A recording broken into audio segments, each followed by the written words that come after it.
Seri kedua buku Xiansu. Suling Emas. Audiobook, novel silat. Cerita, Ho Ping Hu. Bab 23. Kemudian sekali ia menggerakkan kaki tangannya, tubuhnya mencelat ke atas dan hinggap di atas tombak. Di atas ujung mata tombak yang runcing, yaitu 4 buah tombak pertama, tangan dan kakinya menekan ujung itu seperti seekor burung hinggap di atas cabang. Kui Seng terkejut sekali dan diam-diam ia merasa amat kagum. Gelak tawa dari para penonton seketika terhenti, dan kini para penonton melongok terheran-heran. Raja Kuluhan sendiri terhenti di tengah-tengah senyumnya.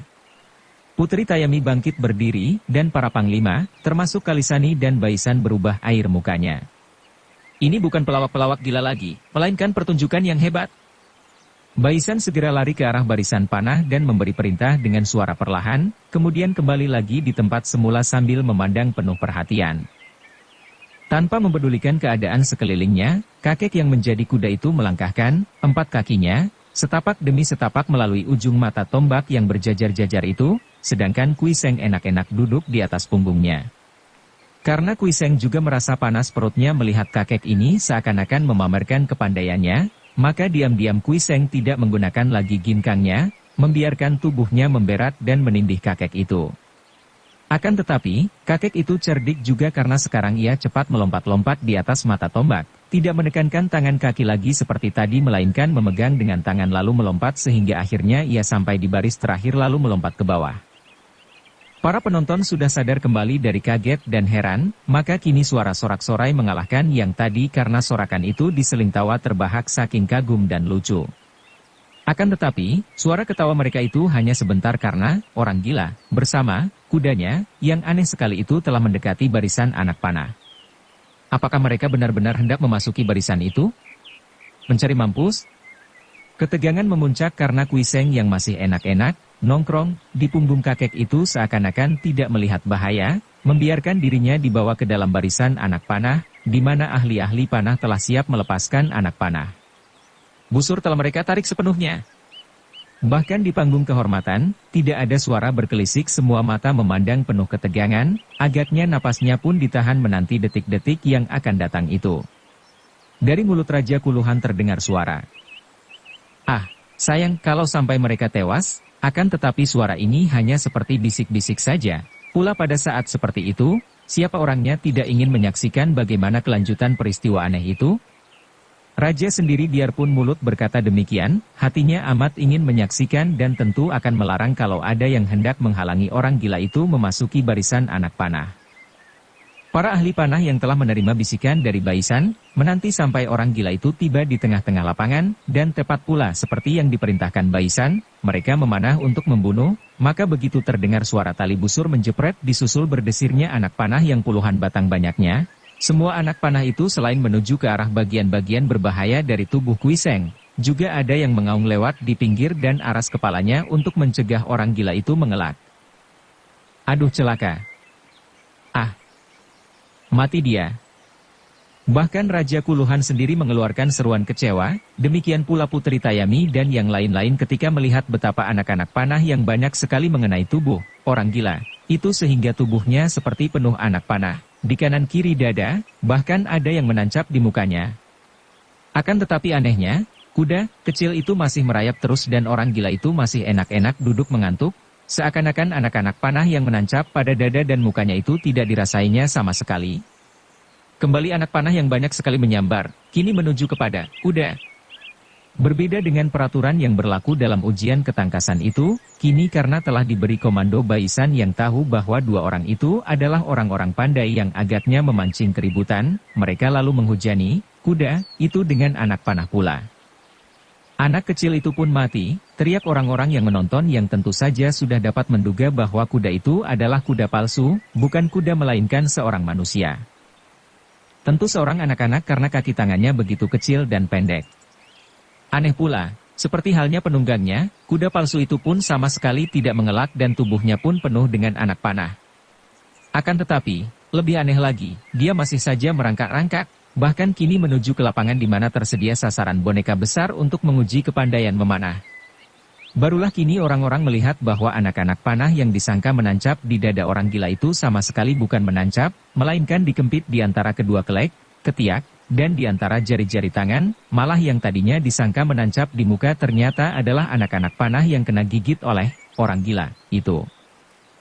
Entah bagaimana cara, kuda itu menerima anak-anak panah yang kelihatannya masih menancap pada tubuhnya, karena tubuh itu masih tertutup baju yang dikerobongkan di kepala. Setelah tiba di lapangan memanah, tiba-tiba, kuda itu lari congklang, bukan main cepatnya, agaknya tidak kalah cepatnya oleh larinya kuda.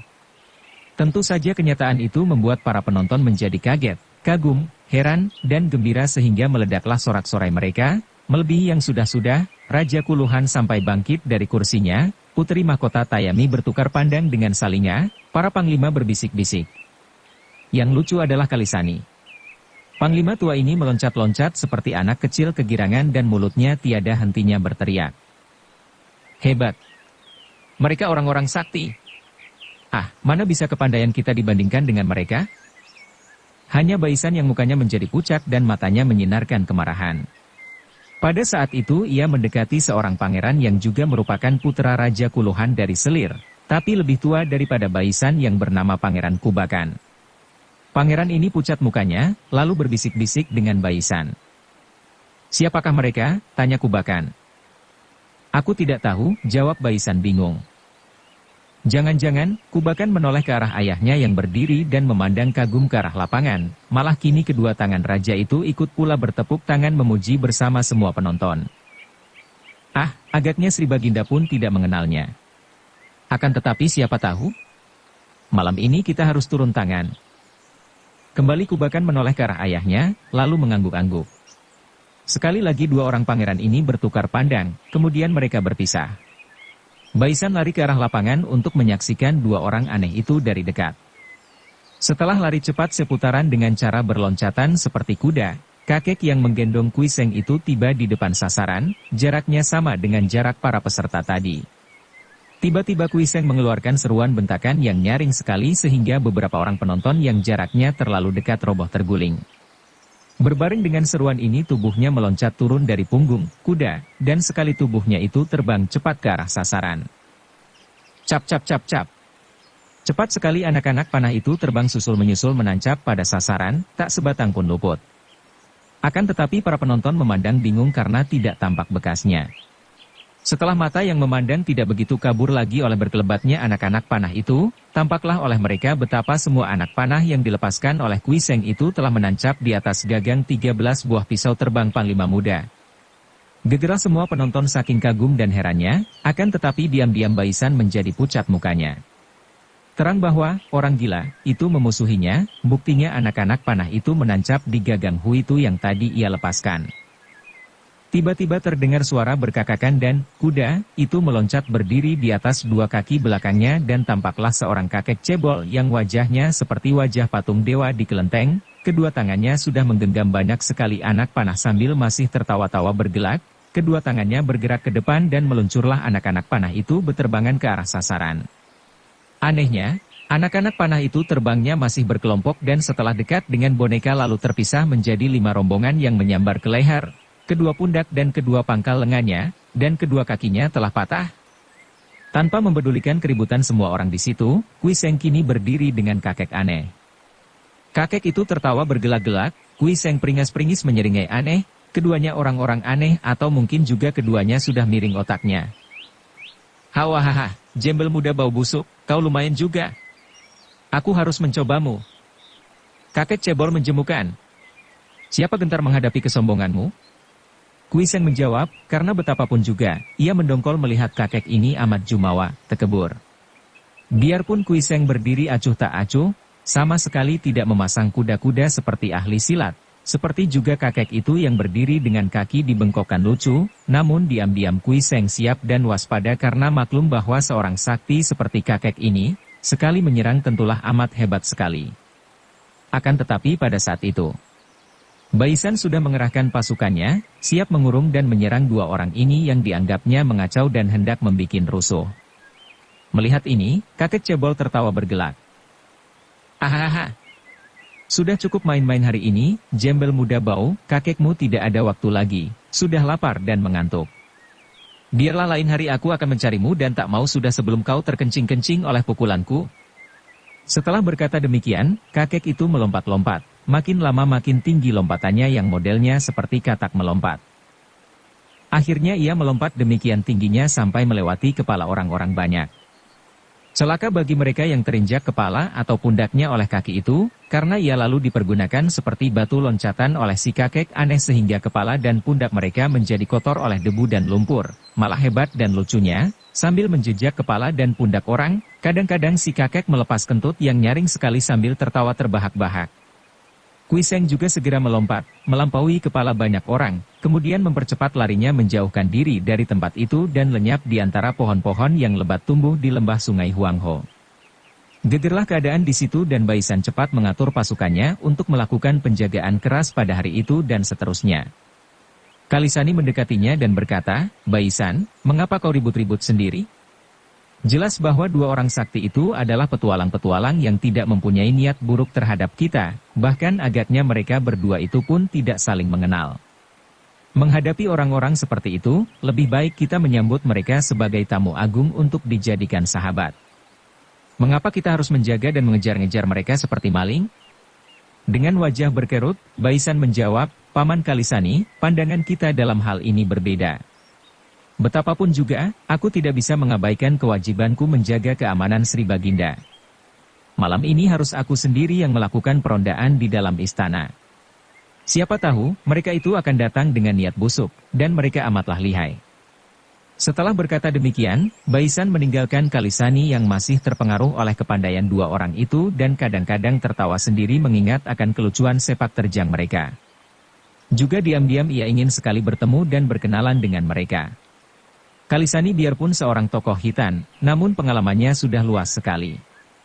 Sudah bertahun-tahun ia merantau ke selatan, mengenal baik ilmu silat selatan, bahkan ia seorang ahli silat yang pandai pula.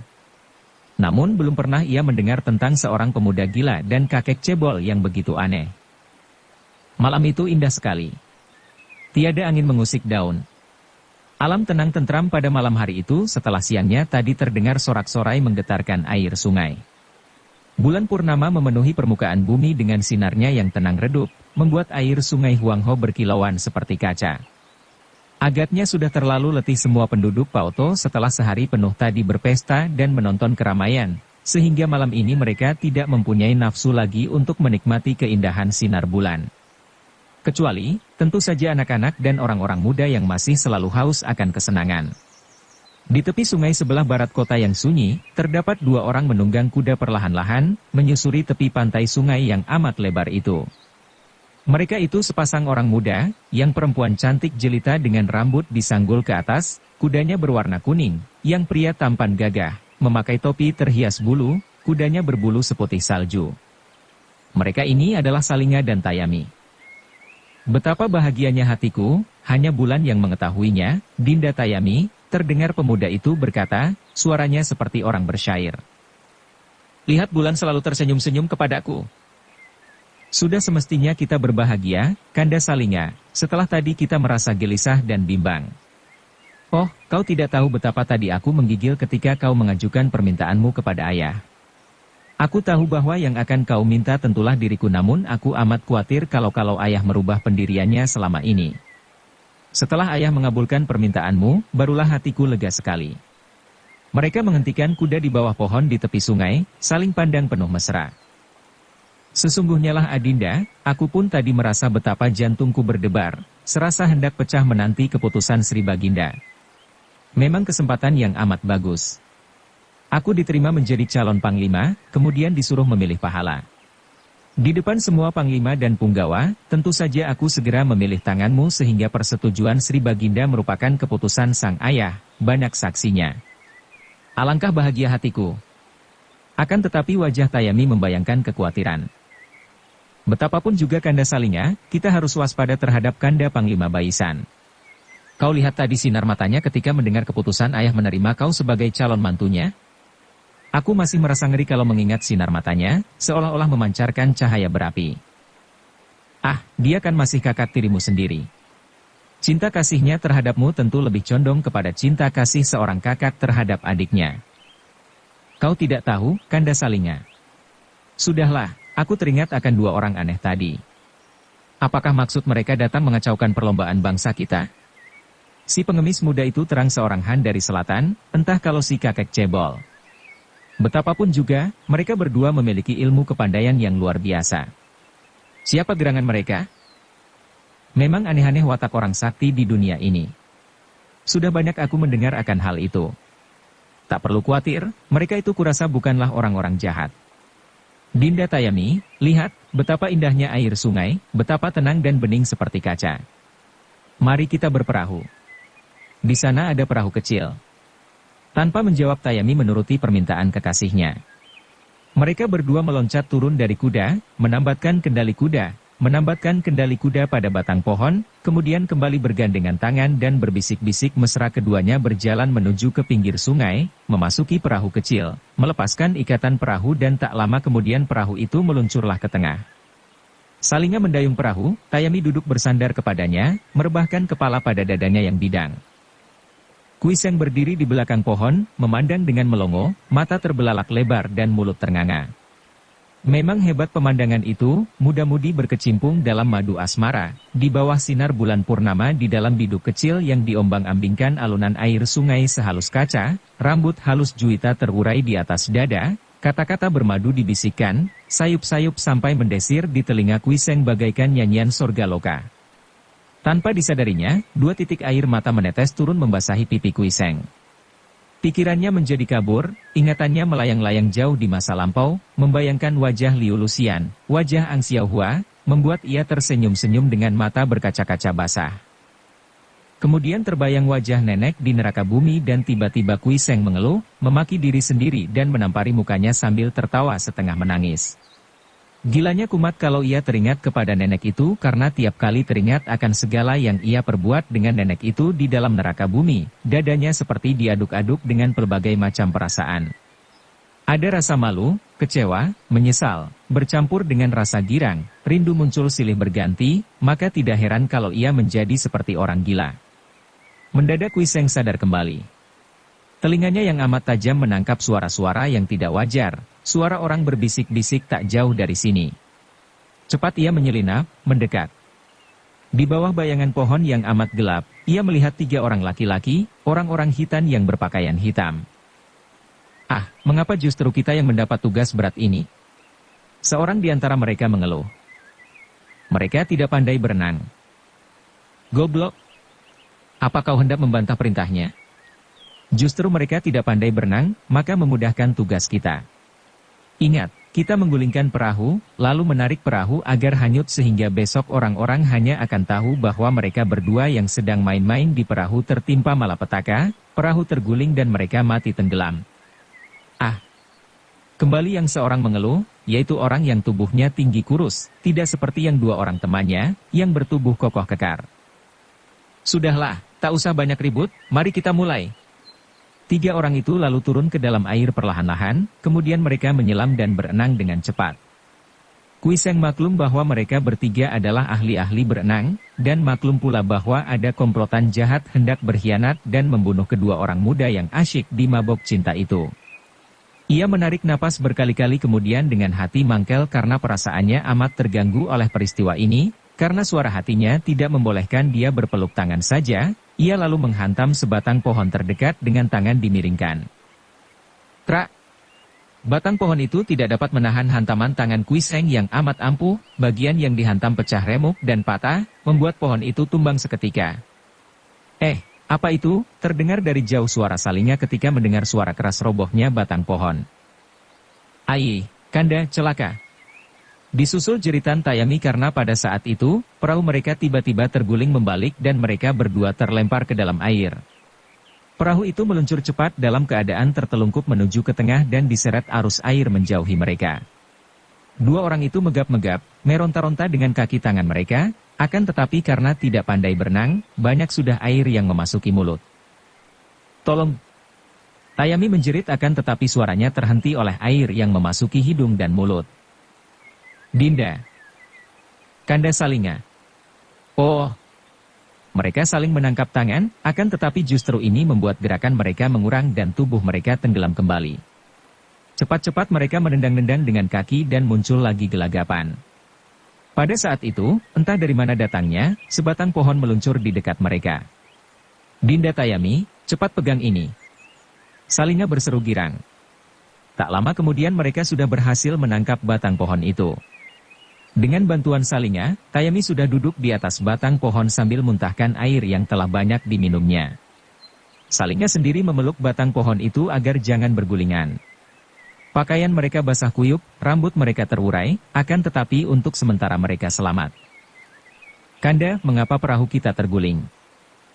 "Entahlah, tidak perlu dipikirkan sekarang.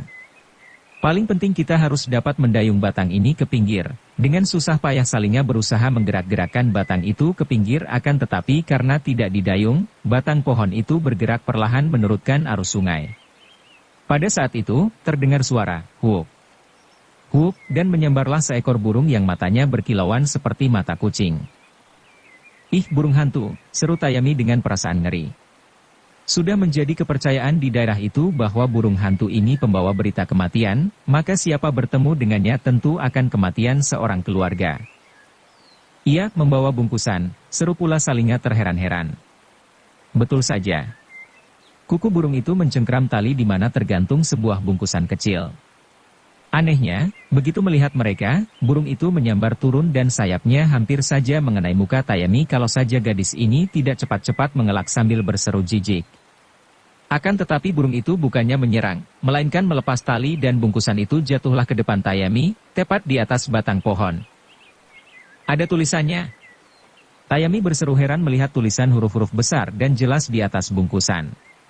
Kalau huruf-huruf itu tidak jelas tentu takkan dapat terbaca di bawah sinar bulan. Lekas pulang dan isi bungkusan ini pakai sebagai bedak baru malapetaka dapat dicegah. Tayami membaca dengan keras sehingga terdengar pula oleh Salinga. "Apa artinya ini?" "Entahlah, Dinda. Semua terjadi serba aneh. Perahu kita terguling. Kita hampir celaka lalu tiba-tiba ada batang pohon ini yang menolong kita. Lalu muncul burung hantu yang memberi bungkusan dan surat. Ih, benar-benar menyeramkan sekali.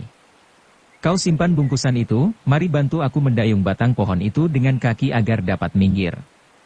Mereka segera bekerja dan betul saja, sedikit demi sedikit batang kayu itu bergerak ke pinggir. Sementara itu, 3 orang hitan yang telah selesai melakukan pekerjaan jahat itu, cepat-cepat menyelam dan berenang ke pinggir kembali. Akan tetapi begitu mereka muncul di pinggir dan meloncat ke darat, mereka kaget sekali karena di depan mereka telah berdiri seorang yang terkekeh-kekeh dan ketika mereka mengenal laki-laki gila yang pagi tadi mengacaukan perlombaan, mereka menjadi ngeri. "Hehehe, setelah membunuh lalu lari, ya?" Kui Seng menegur. Tentu saja mereka bertiga terkejut bukan main. Pekerjaan mereka tadi mencelakai dan membunuh putri mahkota adalah perbuatan yang amat berbahaya. Kalau diketahui orang, tentu mereka akan celaka. Maka sekarang mendengar bahwa jembel gila ini sudah melihat perbuatan mereka, serentak 2 orang yang bertubuh tinggi besar itu mencabut golok dan menerjang Kui Seng. Cepat gerakan mereka ini, dan cepat pula hasil ayunan golok mereka, yaitu kepala mereka sendiri terbelah oleh golok masing-masing sampai hampir menjadi 2 dan tubuh mereka masuk ke dalam sungai dan hanyut. Hanya dengan sentilan jari tangannya Kui Seng telah membuat golok yang menyerangnya itu membalik dan makan tuan. Sejenak ia memandang 2 buah mayat yang menggantikan tempat Tayami dan Salinga itu, kemudian sekali berkelebat ia telah meloncat dan menangkap tengkuk orang ketiga yang melarikan diri ketakutan. "Kemana kau hendak lari?"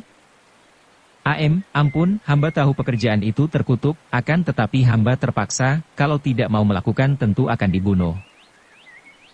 Aku mendengar tadi keraguan melakukan perbuatan itu. Siapa yang memaksamu melakukannya?" "Panglima muda Baisan." "Mengapa? Mengapa putri mahkota dan Salinga akan dibunuh?" Hamba tidak tahu, mungkin karena cemburu setelah Sri Baginda menerima Salinga menjadi calon mantu." Kui Seng mengangguk-angguk, kemudian tangannya bergerak cepat, tahu-tahu orang hitan itu telah roboh tertotok, lumpuh seluruh tubuhnya. Kemudian tubuhnya berkelebat lenyap dalam kegelapan malam. Setelah berhasil mendarat, Salinga dan Tayami segera lari ke arah kuda mereka, meloncat ke punggung kuda setelah melepaskan kendali dari pohon, lalu membalapkan kuda kembali ke kota raja. Aku merasa khawatir sekali akan terjadi sesuatu di kota raja, kata Salinga. Akan tetapi ketika mereka tiba di kota raja, keadaan sunyi saja dan biasa, tidak ada tanda-tanda terjadi sesuatu yang luar biasa. Karena pakaian mereka masih basah dan hati mereka masih tegang oleh peristiwa tadi, mereka langsung melarikan kuda sampai depan istana. Kau pulanglah, Kanda Salinga. Urusan tadi tak perlu kau ceritakan siapapun juga. Biar besok kita bertemu lagi dan kita bicarakan peristiwa itu. Salinga mengangguk. Tentu saja ia tidak mau bicara dengan siapa juga tentang peristiwa itu sebelum ia dapat membuka rahasianya. Peristiwa yang penuh keanehan. Akan tetapi sebelum ia memutar kudanya pergi, ia berkata, Adinda, sebaiknya kau jangan tergesa-gesa memakai isi bungkusan sebagai bedak. Lebih baik suruh selidiki dulu oleh ahli obat. Tayami mengangguk dan mereka pun berpisah. Tayami menyerahkan kuda kepada pelayan lalu berlari-lari memasuki istana, langsung ke kamarnya untuk bertukar pakaian. Sedangkan Salinga melarikan kuda menuju ke rumahnya. Setelah para pelayan sibuk membuka pakaian basah sang putri cantik ini, menyusuti tubuhnya sampai kering kemudian menggantikan pakaian bersih, lalu hendak menyanggul rambut yang belum kering benar itu, Tayami mengusir mereka, keluarlah kalian semua, aku ingin mengasuh seorang diri.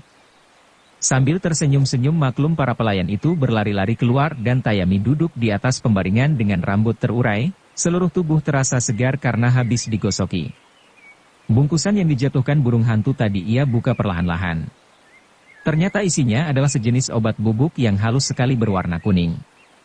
Begitu dibuka tercium bau yang amat harum oleh Tayami.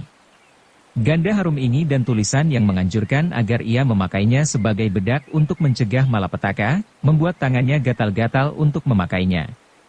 Akan tetapi pesan kekasihnya Salinga, bergema di telinganya. Salinga benar juga, pikirnya.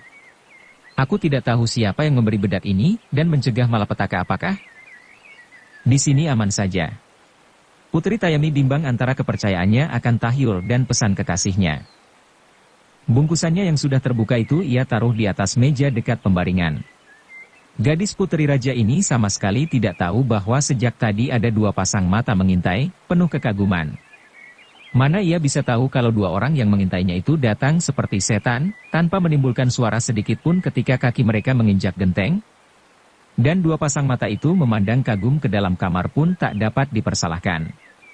Siapa orangnya, apalagi kalau ia laki-laki, takkan terpesona dan kagum melihat gadis putri mahkota yang cantik jelita itu?